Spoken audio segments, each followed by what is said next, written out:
saído, é como se a gente estivesse na sala de casa conversando, né, e jogando conversa fora. A ideia é compartilhar as experiências em geral de diferentes áreas e traçando um paralelo, sempre que possível, com aspectos relacionados com a saúde e a promoção da saúde. Eu gostaria de apresentar novamente meu parceiro, o Dr. Stephen Stefani, que vai ter o prazer de apresentar nosso convidado do dia de hoje. Stephen. Obrigado, Barros.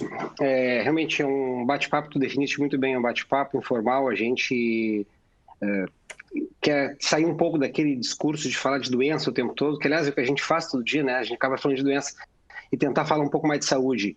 E para isso, a ideia é de escolher personalidades, pessoas que tenham o que contar e contar história.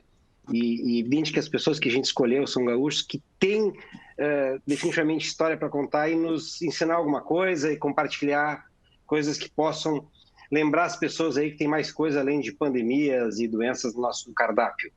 Então, ninguém melhor do que uma pessoa como o Marcelo, que tem uma história muito interessante, tem uma veia de empreendedorismo importante e começou muito cedo na carreira. Acho que quando ele começou a trabalhar nessa área de restaurantes, Barros, nem a gente não era nem formado em medicina ainda nessa época, que faz já 20 anos mais ou menos. Então, acho que a gente estava pensando em fazer vestibular, se eu não me engano. Mas Exatamente. É isso aí, mais ou menos, né? É isso aí. Então, Marcelo, realmente, eu gostaria de deixar à vontade aí, bater um papo. E nós temos um grupo grande que costuma entrar e fazer perguntas. A gente vai filtrando aqui as perguntas para contribuir e interagir com o pessoal que deve estar nos acompanhando nas redes. Tia, muito obrigado e bem-vindo. Obrigado, eu que agradeço o convite. É um prazer estar misturando comida, saúde com medicina. Acho que faz todo sentido, né? Comida está totalmente relacionada a viver bem, né? E então, me apresentar, eu sou Marcelo Schambeck, sou cozinheiro, sou chefe de cozinha do Capincho Bar, chefe e proprietário do Capincho. Antes do Capincho, eu tive o Del Barbieri, que foi um bistrô no centro de Porto Alegre. Foi onde tudo começou, vamos dizer assim, toda minha história começou dentro da barbearia do meu pai. Na verdade, era uma barbearia que se transformou em bistrô. E então a gente faz um trabalho muito voltado para comida, uma comida verdadeira, assim, uma comida de produtos aqui do Rio Grande do Sul, principalmente, muito focado na agricultura familiar, no orgânico, mas sempre tentando valorizar o que o Rio Grande do Sul tem de melhor, não só nos ingredientes, mas a história de pessoas também, assim, atrás daquele ingrediente, quem produz. E hoje o Capincho, então, ele traduz um pouquinho essa ideia, né, de gastronomia do Sul. A gente faz um trabalho com o conceito de sulismo, onde tem influência do Rio Grande do Sul, da Argentina, do Uruguai. Enfim, agora estamos vivendo um novo momento. Por causa da pandemia, o restaurante ainda não está aberto, mas acho que a gente está conseguindo se organizar um pouquinho melhor, assim, se adaptou bem ao momento. E a gente está esperando passar, né, para a gente ver o salão cheio de novo. Marcelo, conta para nós um pouquinho como é que começou isso, porque tu começou quando tu menos de 20 anos, né? E que tipo de influência te levou a cozinhar, em primeiro lugar, que é um aspecto, né? E depois a ter um restaurante, que é outro desafio completamente diferente. Então, voltando quase 15 anos, eu saindo do curso, do colégio, meio ainda indeciso o que fazer, qual profissão seguir, eu tinha em mente fazer algo da área de arquitetura, de design, alguma coisa voltada para essa linha que eu gosto bastante também.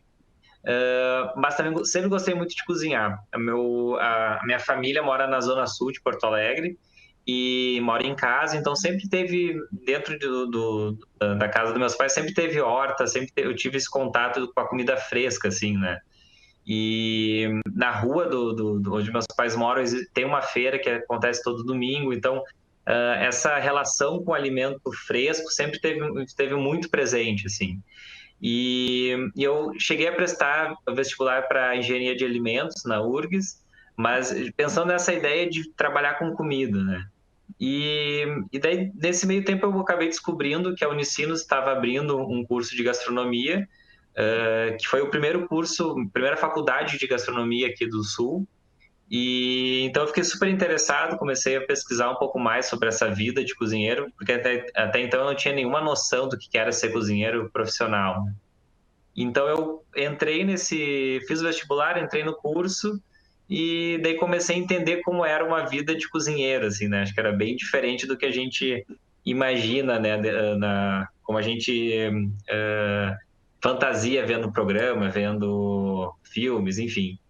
E então, me formando no curso de gastronomia, uma parte do nosso trabalho de conclusão é montar um plano de negócios.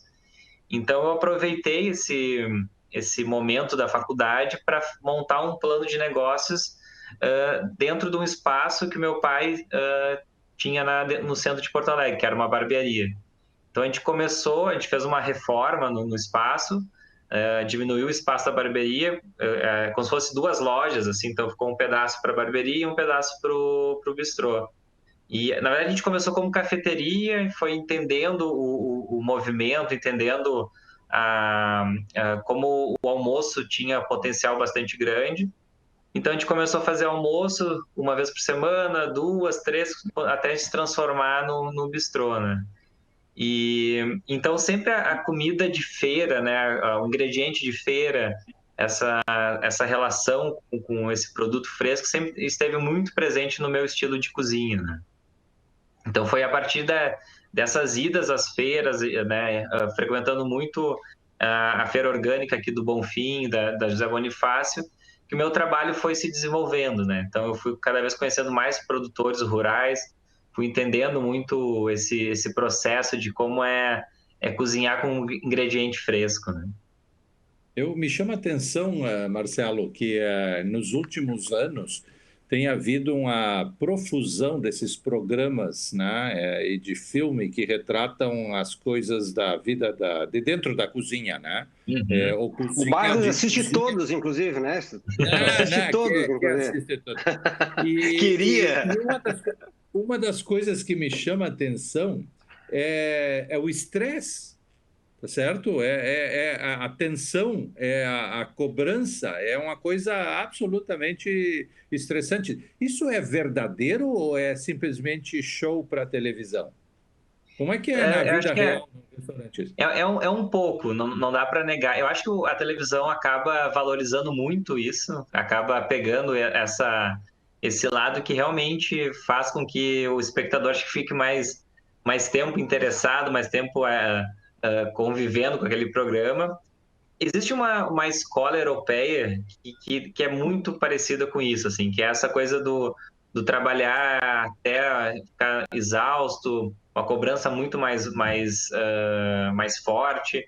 Mas eu acho que está existindo uma nova geração de cozinheiros que está entendendo que, como qualquer profissão, né? Acho que o momento se tu torna aquilo um estresse, acaba sendo desgastante demais, tu acaba, acho que, perdendo qualidade do teu trabalho, acaba perdendo a qualidade de relacionamento entre equipe. Então, eu sou uma pessoa que tento valorizar muito mais uma conversa bem feita, né, do que um momento de estresse, explodir assim na cozinha e xingar. Eu valorizo muito mais uma qualidade de tempo de trabalho, de horas de trabalho, né, não precisar ir à exaustão trabalhando. Então, eu acho que existe uma nova geração de cozinheiro que está muito mais preocupado nesse bem-estar da sua equipe, né? E acho que Interessante. desde a época do Interessante. barbeiro, a gente sempre se preocupou muito com isso, né? Importante mencionar porque existe uma questão muito prática, que quando as pessoas começam a chegar perto do burnout, daquela situação do estresse, ela perde o desempenho e um dos sintomas é não reconhecer que está perdendo desempenho, é não reconhecer que a qualidade do que está fazendo e que aquilo não está solucionando. É uma coisa que é importante deixar claro que tem toda razão, o ambiente saudável de trabalho faz parte da melhor solução possível. Evidente que aquele personagem da televisão, ele tem lá o seu objetivo de captar o telespectador. Mas eu fico imaginando, se fosse um ambiente daqueles, caramba, eu tenho medo de comer aquilo, porque sabe-se lá o que ia ter naquela comida ali, raiva que ia ter naquela comida. E uma coisa, isso faz o todo gaúcho tem sentido. comido bem? Desculpa? Não, a ideia é assim, o gaúcho sabe comer, porque às vezes a pessoa, ela quer matar a fome, mas ela não quer apreciar a comida, que tem uma coisa por trás, quer Sim, sim, entender a sim. comida, né? Na verdade, até esses programas teve um papel e tem um papel importante para quem é leigo, quem não trabalha, quem não se envolve, quem não cozinha. Mas acho que eles ajudaram as pessoas a entenderem melhor a comida, assim, em termos de indo para a parte mais técnica, né? De entender o ponto de uma carne melhor, de entender a cocção do legume melhor. Então, isso faz bastante diferença. Assim, acho que eu percebo muito bem uma linha do tempo, né? De há 10 anos, o cliente era menos rigoroso do que é hoje, assim. Então, é muito legal para nós, como cozinheiro, é muito importante ver esse movimento, essa evolução do cliente como comensal, entendendo muito mais de comida do que há 10 anos, né? Então, isso para nós é muito melhor, porque a gente também cada vez está tentando melhorar mais a nossa maneira de cozinhar e de oferecer um alimento, né? E realmente, como tu falou, essa questão de uma equipe estressada, tu cozinhar eu acho que tu oferecer uma comida, cozinhar algo para alguém é muito íntimo, né? É muito sério tu cozinhar para alguém, né? A pessoa está ingerindo, né? Botando para dentro do seu corpo algo que uma outra pessoa fez, né? Então, eu acredito muito nessa questão de energia colocada no trabalho, né? Acho que se a Não, pessoa come uma comida que foi feita de maneira estressada, estressante, não. Eu acho que de uma forma, não sei como, não sei qual é a parte científica disso, mas eu acredito que vai afetar quem comer, né? deve Então, cair mal, né? Mas, não, mas assim, no mínimo esse isso, exemplo né? que tu deu, claro, né? Mas o exemplo que tu deu, assim, que a gente associa a comida é a mãe cozinhando e trazendo para a mesa, ou a avó cozinhando e Ah, trazendo para a mesa, fazendo aquilo com amor, com carinho, como para juntar a família, todas as coisas que esse tipo de coisa. E é uma coisa, obviamente, básica para a saúde, né? Para pegar o tema. Mas antes de entrar nessa questão específica da saúde, eu queria te fazer uma pergunta. Tu tens essa intenção, digamos assim, ou está dentro do que tu tem feito, né? Levar a cultura gaúcha, os hábitos que a gente tem de alimentação, etc. e tal, e eventualmente aperfeiçoar isso, né? E, de alguma forma, apresentar de forma diferente, ou ser criativo com a tradição. Vamos assim, ó, tu quer ser criativo com a tradição, né? Do que a gente faz há anos, etc. e tal. Como é que está indo isso, né? E onde é que tu acha que isso pode chegar? Então, o principal objetivo do meu, tipo, na verdade, assim, tenho um momento onde vem uma linha de divisão, assim, do meu trabalho, né? Tem um documentário do Vitor Ramil, que é A Linha Fria do Horizonte, do músico Vitor Ramil, que ele fala um pouco da trajetória dele como músico e como ele se apropriou da cultura gaúcha na música dele, mas sem ter o estereótipo do gaúcho, sabe? Sem ser aquela coisa da música gauchesca, tradicionalista, né? E vendo aquele documentário, eu consegui fazer uma associação muito clara com o meu trabalho, onde eu quero trabalhar a cultura gaúcha, mas não ter o estereótipo do gaúcho, no sentido assim de trabalhar só com receitas clássicas ou só com ingredientes clássicos. Eu acho que existe um universo muito maior, muito mais amplo dentro da gastronomia do Rio Grande do Sul, que é pouco explorada. Então, essa ideia de trabalhar o Rio Grande do Sul de uma maneira não estereotipada é mais ou menos como eu imagino, como eu quero que meu trabalho seja reconhecido, né? A minha ideia não é só servir, sei lá, capelete, galeto e churrasco, sabe? Acho que a gente tem um leque muito maior de ingredientes, de culturas, e isso se reflete dentro da minha gastronomia, né? E isso que eu vou te dizer poderá não ter absolutamente nada a ver com a realidade, mas eu fiz de alguma forma, né, um paralelo com a história que eu vi algum tempo atrás do chefe Gaston, né, do Astrid Gaston de Lima, que, de Aham. certa forma, é uma história fantástica, né, que ele desenvolveu uma culinária nova que se estendeu para todo mundo, né, saindo do Peru. Basicamente fazendo isso, né, pegando as coisas naturais que existiam lá e, eventualmente, sendo criativo e levando a experiências novas, integrando outras coisas que podem ser importantes, né? E realmente um sucesso absurdo, né? Nesse sentido. Então é um desafio Inclusive que eu acho modificou, que Barrios. é Inclusive, Lima se modificou ao ponto das pessoas reconhecer como uma capital gastronômica, e é interessantíssimo que as pessoas te servem comida em qualquer bistrô, em qualquer esquina, com orgulho. Eles preparam aquele prato e te isso. apresentam e ficam ao lado esperando o que, que achou. Eles, não, eu nem comi ainda. Esse, Não, não, o que, que achou? Como é que o do, aspecto já está... esse. Existe uma certa ansiedade por trás das pessoas que se envolvem na comida, e Lima é muito clássico isso, no sentido de E ele imaginar, vem cá, deu certo. não, é isso, para ver o poder da comida, né, da gastronomia, ele É? conseguiu não só a questão do alimentar, mas tipo, o turismo ele movimentou absurdamente. Como tu falou, Exato. essa paixão pela comida nativa do Peru, pelos ingredientes. Pô, o Peru é incrível, né? Em termos de ingredientes, é um absurdo, assim. Então é muito legal ver esse movimento. Acho que no Brasil o Alex Atala fez muito bem isso, né?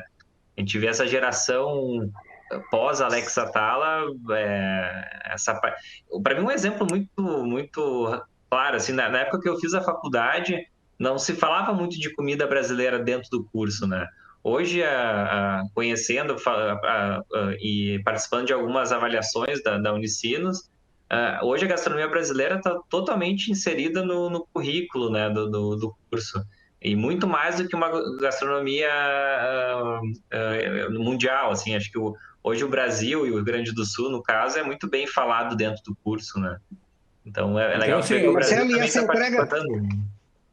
e essa de entrega alguma estética, por forma, exemplo, a gente está isso. vivendo num momento onde as pessoas fotografam a comida, precisa. Eu já ouvi falar que o chefe mesmo não gosta muito que o pessoal fique fotografando no restaurante, pode estragar um pouco da bela fotografia que poderia ser.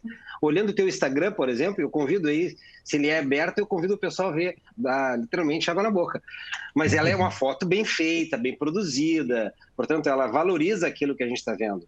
E aquela ideia de alguém chegar, sentar e fazer um selfie, tirar foto da comida de qualquer jeito, eu imagino que um chefe meio ciumento começa a ficar nervoso com aquilo, né? Inclusive, acho que hoje em dia, na hora de pensar um restaurante, tem que pensar numa boa luz para o cliente poder tirar uma boa foto. Isso É genial. parece uma Não, mas tem besteira, mas sentido, faz sentido, sabe? De, claro. de ter pelo menos algum momento ali que a foto fique interessante. E é isso, acho que às vezes uma foto mal tirada pode pegar mal, assim, né? Mas também faz parte, né? A gente tá. O momento que a gente É um jogo. botou o prato na mesa é do cliente, não é mais nosso, né? Então a gente tem essa liberdade, né, para acontecer. Marcelo, então assim, ó, depois dessa provocação, de que eu fiz esse paralelo que eu estou te colocando com essa missão de levar a culinária gaúcha a outro patamar, né? E usei o exemplo do Gaston como um exemplo, obviamente, de sucesso internacional. Eu acho que vamos entrar um pouquinho mais nessa questão da saúde, né? E Uhum. como é que tu vê essa questão da interação, obviamente, básica do que a gente come, como é que a gente lida com a saúde, e particularmente, né, nesta situação que a gente está vivendo, né, a gente criou uma série de estratégias para lidar com pacientes que estão lidando com câncer nesta pandemia, né? Mas certamente, né, o desafio da alimentação durante a pandemia certamente é algo que tem que ser abordado. Como é que tu vê esse desafio, né? E o que eventualmente tu pode nos recomendar para uma alimentação saudável dentro desse cenário de pandemia que a gente está vivendo? Então, eu acho que aconteceu dois cenários bem claros, assim. Acho que a explosão do delivery, que eu acho que é uma coisa que, né, é uma necessidade que a gente... quem não tem o costume de cozinhar em casa usou e está usando muito esse serviço. E também o movimento das pessoas cozinhando mais em casa, né? Então, acho que a gente tem esses dois paralelos, assim.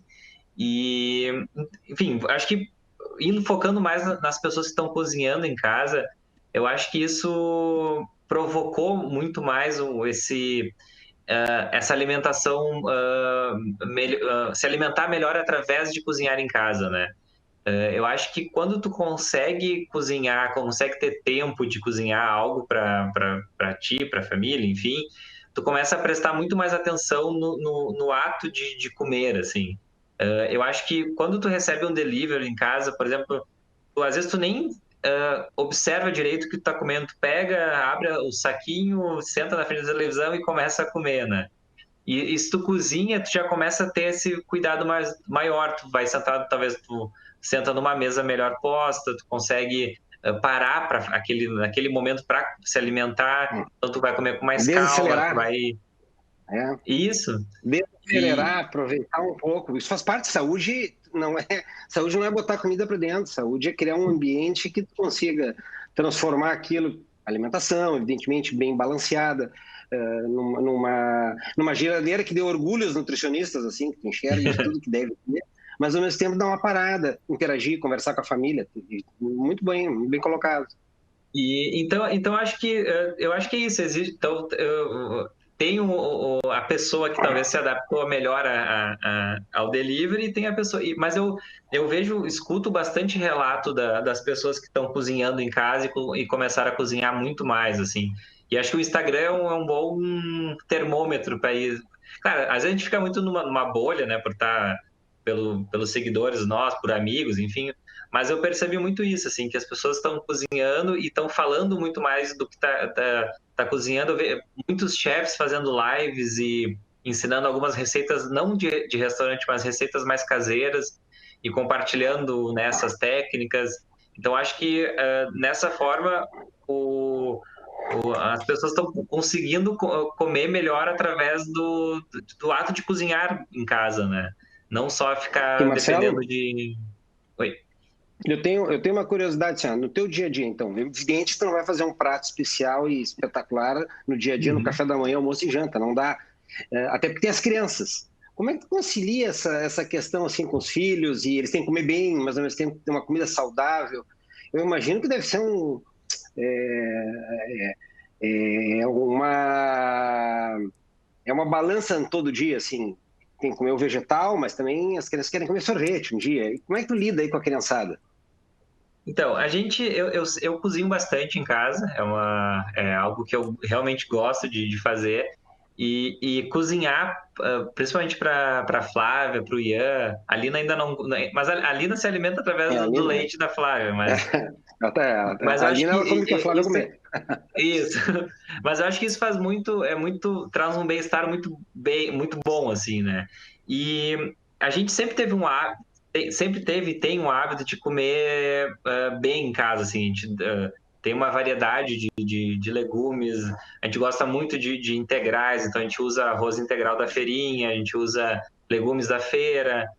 Então, acho que naturalmente a gente já está deixando uma herança para o Ian de uma alimentação bem feita, né? E a gente também a gente não priva ele de comer coisas que não são naturais, vamos dizer assim. Tipo, já aconteceu de ter esses dias a gente recebeu uns guaranazinhos, daí eu ia provar, a gente tomou, ele provou, mas a gente não tem um hábito de ter em casa. Acho que isso é bem importante, né? A criança só vai consumir se aquilo Ela tem hábito. fizer parte do dia a dia da rotina da casa, né? E aqui em casa a gente não tem a rotina de comprar bolacha, de comprar salgadinhos. Então, o que ele come diariamente é o que a gente come, né? Mas ao mesmo tempo também eu não vejo o problema de comer uma vez, sabe? Claro. Experimentar. Eu acho que tudo que é muito ditador, assim, acho que também não faz bem, né? Então, existe bastante esse equilíbrio, assim. Mas, por exemplo, eu e a Flávia gosta muito de chocolate. Então a gente consome um chocolate, vou fazer uma propaganda aqui, tá? É um chocolate feito aqui em Porto Alegre, o André que faz o chocolate, então ele traz o cacau da Bahia, faz todo o processo de torra, de moagem. Então é um chocolate totalmente artesanal, que ele usa cacau de verdade, não é um monte de aditivos. Se o André não estiver nos vendo, ele tem que botar depois ali nos comentários do Facebook o WhatsApp dele, ou botar a contato. Deu vontade de comer o chocolate dele agora. Magian Cacau o nome do chocolate dele. Aí, ó, viu? Aí, André, tem que botar escrito aí embaixo. Ó. Então é isso, é um chocolate que eu não tenho medo de dar pro Ian, sabe? Eu sei que o processo, né? Eu sei todo o caminho que aquele cacau percorreu até chegar na barra de chocolate, né? Então acho que muito mais do que privar, enfim, entender o que tu tá dando para uma criança, né? E claro, quanto mais industrializado, pior, né? Deixa eu te fazer uma pergunta. Eu tenho aqui, 3. Só completar essa, olha, eu tenho 3 filhos, né? O mais novo, o Henrico, com 8 anos, sabe que o mais jovem, geralmente o caçula, vem com o aplicativo Malandragem instalado já. Então, recentemente, a gente com um prato de comida, ele comeu tudo, mas deixou a salada. E aí a Luciana, minha esposa, disse, vem cá, mas tem que comer a salada. Ele disse, não, tu tá sempre dizendo que tu quer ver verde no meu prato, tô cumprindo a promessa, tô deixando verde no meu prato. Pô, quer dizer, eles são mais ligeiros que a gente. Sim, já tem estratégia. A estratégia dele, tô cumprindo a minha promessa, que eu tô deixando sempre verde no prato, já que tu gosta de vê-lo. A história do verde no prato, ele ilustra um pouco essa sensação da gente ter que explicar que comer bem é exatamente o que tu falou, pode comer de tudo, desde que seja balanceado. Isso, tem que ter variedade, né? Sem exageros para um lado nem para o outro. Aqui a gente tem uma pergunta da Marcele Santos, né? E é parecida com a outra pergunta da Renata, né? Que primeiro te elogiam, né? Diz que tu é extremamente talentoso, diferenciado, né? E o que te inspira hoje como chefe de cozinha? O que que tu, como é que tu monta o teu cardápio? O que que faz com que tu eventualmente sente e decida, bom, eu vou fazer este tipo de prato, vou servir esta variedade específica? Então, eu começo a pensar o prato... Bom, eu já tenho minha base de trabalho, que acho que, como eu comentei antes, acho que os ingredientes do Rio Grande do Sul, essa parte de técnica, de usar o Rio Grande do Sul como uma inspiração, ela tá muito presente nos meus pratos, né? Então, essa já é minha base, assim. Outra é a questão da feira. Para mim, ir para a feira, principalmente a feira da José Bonifácio, a feirinha de orgânicos que acontece todo sábado, ali para mim é muito mais do que pegar um livro e ler receitas. Eu acho que ir para a feira para mim é a minha maior motivação de inspiração, assim, porque principalmente essa feira que são produtores de orgânicos, eles trazem muitas coisas que a gente não acha às vezes no supermercado, não acha na feira convencional. Então, cada ida na feira eu tenho acabo me deparando com um ingrediente novo, alguma coisa diferente que daí me instiga a tentar cozinhar ele, preparar ele de uma forma mais interessante, né? E depois vai para a parte técnica, né? Que é a parte de pensar o prato daí pensar o sabor, pensar a textura, pensar a cor. Isso é bem importante. A gente pensa um alimento, né? Uma comida, ela tem que ser ativar nossos sentidos, assim. Então a gente tem que olhar, ser atraente, a gente tem que botar na boca e ter uma textura diferente, ter algo que não seja... A gente brinca que não pode ser um prato que dê sono, né? Que tem sempre a mesma textura. Tu vai comendo, comendo, comendo.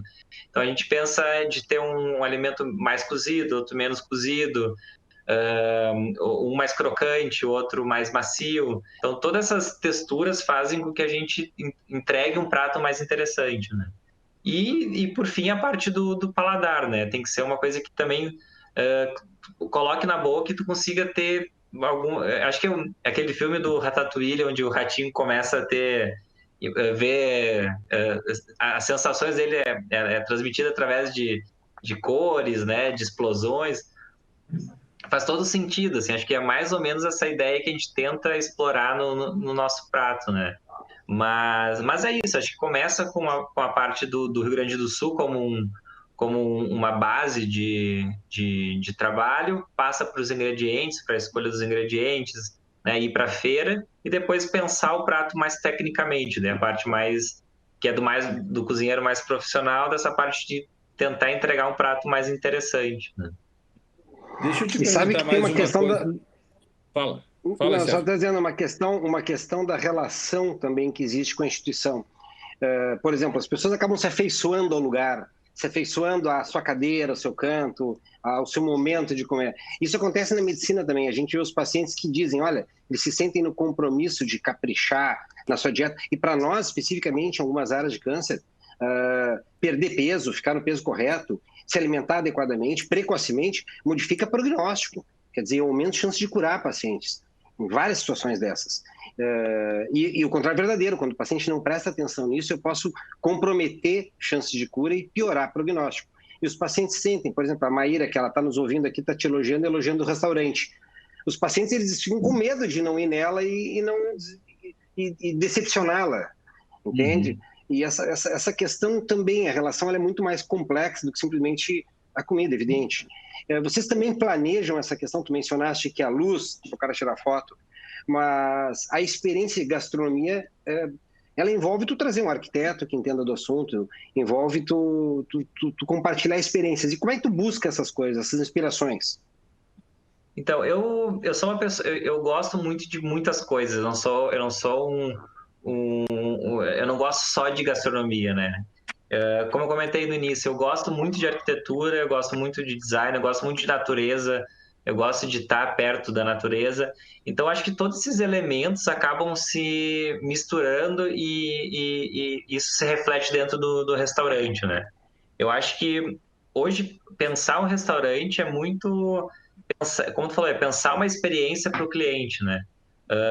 Vou falar do Capincho, né? O Capincho, ele está localizado no Quarto Distrito, né? No bairro São Geraldo, que é um bairro que não tem um histórico gastronômico, né? Não tem a mesma potência que um Moinhos de Vento, que o próprio Bonfim, a Cidade Baixa, mas a gente tinha um porquê de ir para lá, né? A gente queria, como foi no centro, né, com o Barbieri, a gente queria levar para um espaço novo um potencial de mudança, né? E esse potencial de mudança, nesse caso, reflete numa mudança até de hábitos da cidade, né? Então, eu gosto muito desse desafio de através do meu trabalho, da minha comida, mudar um pouco o movimento da cidade, né? Claro, a gente participa desse movimento do Quarto Distrito, onde tem outros restaurantes, outros bares que estão com esse intuito também de fazer essa mudança. E então esse foi um dos porquês a gente foi para o Quarto Distrito, né? E a gente tinha em mente, eu digo a gente porque a Flávia, que é minha esposa também, minha sócia, e o Fred, que é meu terceiro sócio.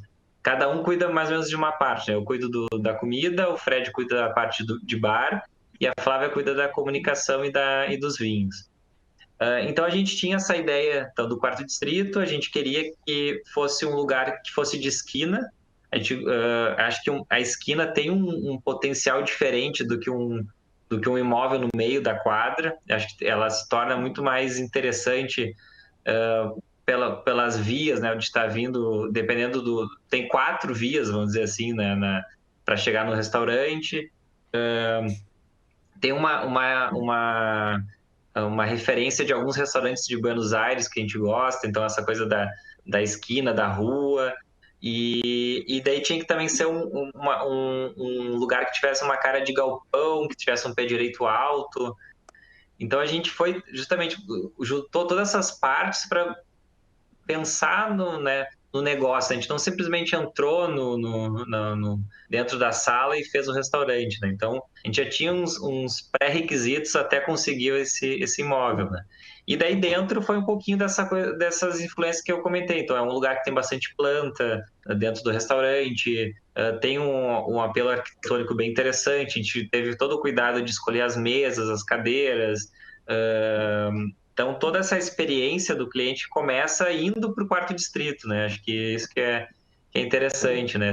Já tira o cliente do do habitual, que é para os bairros que tem já essa cultura gastronômica. Então é isso, é pensar num todo, assim, e no desafio de pensar diferente também, né? Acho que isso às vezes é perigoso, mas é interessante, né? E lá no Rio, a tua experiência no Rio, tu fosse chefe num restaurante no Rio de Janeiro, aqui o João tá pela Net Globo, tá perguntando, e aí, como é que o pessoal reconheceu a comida gaúcha no Rio de Janeiro? Então, no Rio, na verdade, foi uma consultoria uma rede de hotéis gaúcha que entrou no Rio, junto com uma super marca que é a IU, que é, no caso, o hotel IU2. Então, foi todo o começo da gastronomia do hotel a gente desenvolveu, né? Então, a gente montou a equipe, montou o cardápio, mas foi super bem recebido, assim, muito bem mesmo. Na verdade, até a gente tinha uma influência gaúcha, mas a gente já trabalhava com uma gastronomia mais brasileira como um todo, assim, né? Então tinha um pouco de influência do próprio Rio, alguns ingredientes até do norte, do nordeste. Então era uma mistura, mas claro, tinha um costelão 12 horas bem feito lá no menu, né? Mas foi muito legal, foi uma experiência bem diferente, né, do que eu tinha acostumado a trabalhar com comida de hotel, é muito diferente de trabalhar com comida de restaurante de rua, assim. Então, foi uma experiência bem interessante. Confesso que eu não tenho mais vontade de trabalhar com hotel, é muito puxar, acho que é aquela coisa a gente estava falando antes, né, do estresse, da loucura, porque cozinha de hotel é 24 horas, né? Então, é um ambiente, acho que, bastante desgastante, assim, trabalhar dentro de cozinhas de hotéis, né? Mas é isso, acho que tudo isso a gente cresce muito profissionalmente, né? Mas o hotel é incrível, assim, ele tá em Botafogo, tá bem no cartão postal, tu vê o Pão de Açúcar, é muito interessante, assim, é muito legal o hotel. Marcelo, aqui a Laura está perguntando também se tu acredita nesta frase aqui, que é interessante, que a população está comendo cada vez mais e se alimentando cada vez menos, né? Tem a ver, talvez, até não só com a qualidade, mas também com a questão de volume. A gente termina não só comendo mais, como ficando mais sedentário também, né? Como é que tu vê esse link com a alimentação, saúde, educação alimentar, né? E o que eventualmente tu pode estar fazendo ou planejando fazer para eventualmente ter uma voz e uma participação nesse processo de melhorar a alimentação da população em geral? Eu acho que a rotina, a nossa rotina em geral, assim, nos obriga a não se preocupar tanto com a comida, né? Às vezes a gente tem tantas outras coisas para resolver, para se organizar, que a gente acaba não pensando no momento de comer. E não pensar a comida, não pensar o momento de comer, faz com que a gente coma muito mal, né? E isso, no sentido, às vezes tá trabalhando e para 5 minutinhos para comer na frente do computador, ou tá na rua e acaba comendo em qualquer lugar, né? Então, acho que acho muito o movimento da industrialização também, de comer algo que tu pegou no supermercado embalado num saquinho plástico, daí tu vai. Eu acho que isso, para mim, isso é o mais perigoso, assim, né? Acho que a industrialização dos alimentos, enfim, é um movimento que faz parte, né, da nossa evolução, do mundo que a gente vive, mas acho que a gente tem que, como a gente falou antes, ter o equilíbrio de como escolher melhor os nossos alimentos, né? E a Renata faz uma pergunta nessa direção, Marcelo. A Renata, também pela Net Globo, fez uma pergunta muito, muito alinhada com isso. E como é que tu descobre esses fornecedores? Tu chega aí no local onde eles plantam, quer dizer, conhecer o fluxo completo? Toda a jornada do alimento? Sim. A gente então, só para finalizar, então, eu já engato nessa dos produtores. Então, eu acho que enquanto a gente não conseguir parar para pensar o que a gente está comendo, a gente vai comer mal, sabe? Eu acho que o momento que a gente começar a querer entender o que a gente está comendo, daí acho que entra um pouco a parte do produtor, dessa cadeia, a gente acaba se interessando muito mais pela comida e se interessando muito mais pelo cozinhar, né? Mas esse rastreio, assim, eu faço através dos meus produtores, dos meus fornecedores, mas a feira, para mim, é o meu maior fornecedor, né? Então, eu frequento a feira de orgânicos há mais de 10 anos e a gente acaba tendo uma relação com eles, né? Enfim, todo sábado a gente está lá se vendo. E daí, sim, daí eu comecei a visitar eles, fazer essa parte de visitar onde eles plantam, onde eles vivem, como eles plantam, qual é a técnica. E a partir disso até surgiu um projeto que se chama Identidade RS, Identidade. que eu faço com a Flávia. A Flávia, ela é jornalista, ela faz toda essa parte documental dessas pesquisas de produtores. E a gente tem um site que se chama identidaders.com.br, onde a gente vai botando, escrevendo histórias dessas pessoas que a gente conhece, né? Então a gente vai botando um pouquinho da história daquele produtor, não só produtor, tem alguns pesquisadores, tem alguns cozinheiros, então a gente faz essa história, põe essa história no site, né? E agora até no Capincho a gente fez uma das adaptações do Capincho foi transformar ele em mercadinho, né? E esse mercadinho a gente está selecionando vários produtos do Rio Grande do Sul que a gente curte e põe à venda lá no Capincho. E uma forma que a gente fez do cliente conhecer o produtor, a gente está pedindo para esses produtores fazer tipo um vídeo selfie falando da sua produção, mostrando onde é que é produzido, e daí a gente edita e põe no Instagram do Capincho. Então, a gente está trabalhando com um queijo que é feito em Uruguaiana por um casal, da queijaria Canto. Então, é um queijo super legal, é um queijo de maturação, de fermentação espontânea, de leite cru, não é pasteurizado, ele é só leite, né, na composição. Toda a parte de fermentação dele não é adicionado nenhum químico para fazer esse processo. Então a gente está vendendo esses queijos no Capincho e a gente pediu para eles contar a história deles através de vídeo e fez um super sucesso assim nas redes do Capincho, assim. E o volume de venda também mudou, porque é isso, acho que o nosso cliente está muito mais interessado agora naquele queijo porque sabe quem produz, né? Então, e sabe que o leite que eles usam é da própria fazenda, não vem de fora. Tem mostra ali a sala onde é feito, então tudo bem certinho, o pessoal de jaleco, né, tudo bem limpinho. Então acho que isso é muito legal, entender aquele alimento através da história dele, né? E isso faz também com que a gente queira comer melhor, eu acho, né? Tu vê um vídeo de uma super indústria, né, máquinas produzindo tua comida, acho que não tem muita vontade de comer aquilo, né? Deixa eu te perguntar também uma coisa, voltando àquela questão de que as pessoas estão comendo em geral, estão comendo mal, ou cada vez a sociedade está comendo pior. E essa é uma pergunta tanto para o Stephen quanto para ti. Será que a gente está fazendo o suficiente, né? Porque isto, obviamente, é responsabilidade de várias áreas, né? A área da nutrição, certamente a área da alimentação de uma forma geral, né? E a área da saúde, né? Educação em geral nesse sentido. E a alimentação cada vez vai ser mais importante daqui para frente em relação à saúde da população em geral. Tem certamente uma quantidade de doenças que estão intimamente relacionadas com isso. Então, a pergunta vai para os dois, né?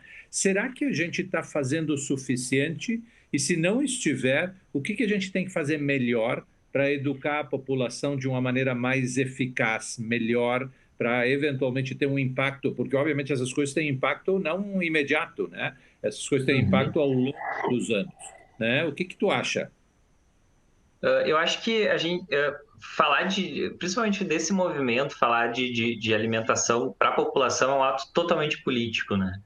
Enquanto a gente não, assim, comer bem, principalmente para a população que mora em cidades grandes, não estou falando de interior, estou falando mais das capitais, das grandes cidades.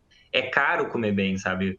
E um alimento é muito mais barato, um alimento processado com pouco nutriente, enfim, pensando assim, um saco de espaguete é muito mais barato do que comprar uma variedade de salada, uma variedade de legumes.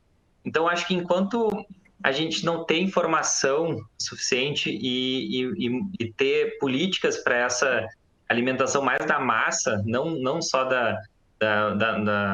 enfim, da faixa da classe média alta, que acho que aí tem um conhecimento melhor para adquirir, conhecimento e poder aquisitivo melhor para consumir o alimento saudável, a gente ainda vai ter remar, sabe? A gente precisa ter uma base de uma alimentação saudável para ter a cadeia toda completa, né? Então, eu acho muito difícil enquanto não tiver uma política de alimentação para a grande população, a gente vai continuar. Porque se for pensar, pouquíssimas pessoas comem bem, né? E o comer bem é justamente isso, é tu ter acesso a um ingrediente bom, é tu ter acesso a um ingrediente saudável. Então, tem muita gente que nem se dá conta que tem como tem esse acesso e por que tem que comer esse alimento, né? Então, acho que é muita educação mesmo, né? Não é só disponibilidade, mas é educar uma população, né? Eu acho que a gente está vendo isso. Sim, nós estamos vendo, antes de tu responder, é um desafio que eu coloco para todos, tem muitos nutricionistas ouvindo, né? É um desafio que eu coloco para todos, porque eu realmente acho que todos reconhecemos isso como um problema, né? De educação social, né? Entretanto, a gente não está fazendo muitas coisas que eu veja de forma, né? Ou que eu reconheça de forma estratégica geral de educação, né? Que eventualmente apontem nesse sentido. O que tu acha, Stephen, em relação a isso? Existe uma diferença muito grande existe até um termo técnico que a gente diz que é uma síndrome de vazamento, que é entre o que a gente dá de recomendação e tenta explicar para as pessoas e o que elas absolutamente absorvem. Vou contar uma historieta muito simples. Eu tinha um casal de pacientes que veio consultar e, por um acaso, isso às vezes acontece, eles trouxeram um filho, um menino que devia ter uns 8, 9 anos de idade, reforçadinho, bem gordinho. E eu explicando que para ela, que tinha um câncer de mama, aliás, era muito importante ela baixar de peso e aumentar a atividade física. Isso potencializaria, talvez dobrasse o impacto do medicamento que ela vinha tomando. Ela podia estar anulando, inclusive, o benefício dos medicamentos que ela vinha usando no bloqueio hormonal pelo fato de ter obesidade associada. Ah, é porque eu não consigo, porque é muito difícil, a gente... Sempre tem motivo. E no meio da consulta, por algum motivo, o menino, filho dela, que estava sentado atrás, abriu uma pastinha e puxou uma bolacha recheada para comer. E se jogou na bolacha recheada. Aí, mesmo que ela estivesse ouvindo a recomendação, ela não entrou, entende? Parece que chegou, mas não absorveu a mensagem. Porque senão nem deveria comprar bolacha recheada para a criança. E aquilo é um sinal claro de que, olha, não está chegando a mensagem. O que nós vamos ter que desenvolver são exatamente as tarefas de transformar uma recomendação num ato. E ver exatamente o diagnóstico, o que está perdendo entre recomendação e ato, no sentido de informar. As pessoas podem dizer, puxa, eu não tive tempo, então vamos resolver tempo. Puxa, eu não sei como fazer isso, então vamos treinar lá a fazer isso. Talvez a gente esteja pulando alguma etapa de esclarecimento. E daí que, entre recomendar e agir, se perde esse vazamento todo. Acho que, sem dúvida nenhuma, esse é um desafio que eu acho que fica para todos, né? Os interessados, particularmente nessa área, né?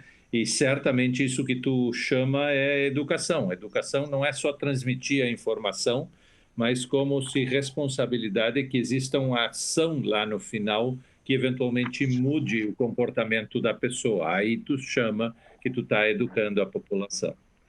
Né? Efetivamente. Deixa só um relato agora, falando dessa coisa de ensinar na base, assim, né? Ali na rua do Capincho tem uma escola que ela é estadual e a gente acabou se conhecendo, se envolvendo com a cozinheira da escola, né? E a gente troca bastante figurinha, troca bastante receita, literalmente, e a gente já tem um plano de fazer alguma ação para fazer uma horta dentro da escola, né? E justamente para botar essa gurizada, entender esse processo do alimento crescer, enfim. Só que essa cozinheira, ela já faz um trabalho tão legal assim da alimentação das crianças, e a maioria dessas crianças elas moram nas ilhas fora do Guaíba, ali na Ilha das Flores, aquela região. Então, são crianças bem pobres mesmo, assim.